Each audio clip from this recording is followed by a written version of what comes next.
Le confinement, pour moi, ça a été une parenthèse enchantée que j'attendais depuis des années.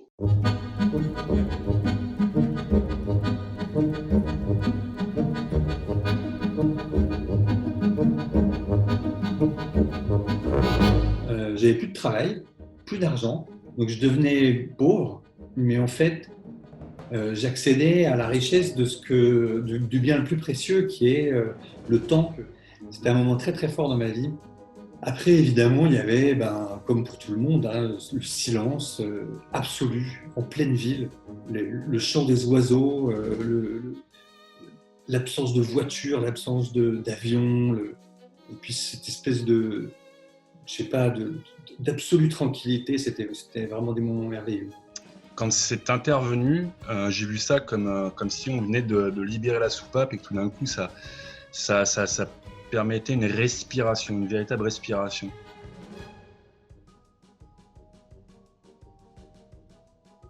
L'arrêt des véhicules, ça a été le plus significatif, je crois, de tout.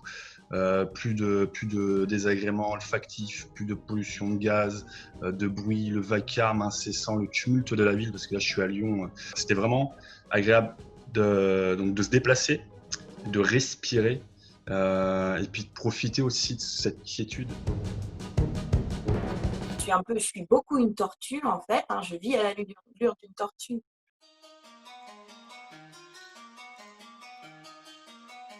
J'ai apprécié effectivement de retrouver mon mari, toujours à domicile, ma fille, devant toujours être confinée, plus ou moins. J'ai apprécié que le monde autour de moi vive un peu au même rythme que moi. Le confinement m'a vraiment permis de créer une bulle dans laquelle je me sentais bien parce qu'en fait, à l'extérieur, il n'y a plus personne qui bouge, il n'y a plus de sirène d'ambulance ni de police, il n'y a plus de grue qui travaille près de chez moi. Je me suis dit, OK, je suis à l'arrêt moi depuis 1 an et demi et enfin maintenant les autres sont à l'arrêt et donc je me sens plus coupable d'être chez moi et de ne pas participer à la vie active.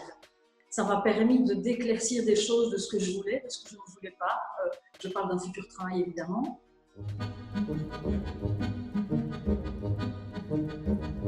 J'ai redécouvert mes enfants.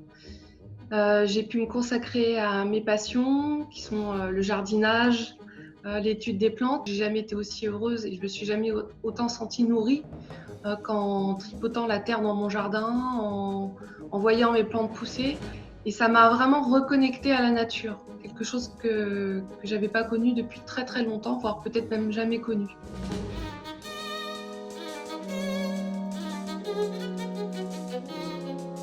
Question justement de changement climatique, de monde qui peut basculer, etc., que je l'ai en tête. Donc quelque part avec mon conjoint, ça fait un moment qu'on était préparés à l'idée qu'un jour ça pouvait arriver d'une certaine manière. Pas sous la forme d'une pandémie, mais sous la forme d'une rupture de quelque chose. La seule question qui a à se poser, c'est comment on est capable de s'adapter à ça et d'en faire quelque chose de... J'aime pas le mot positif, mais d'en faire quelque chose de vivable, en fait, juste.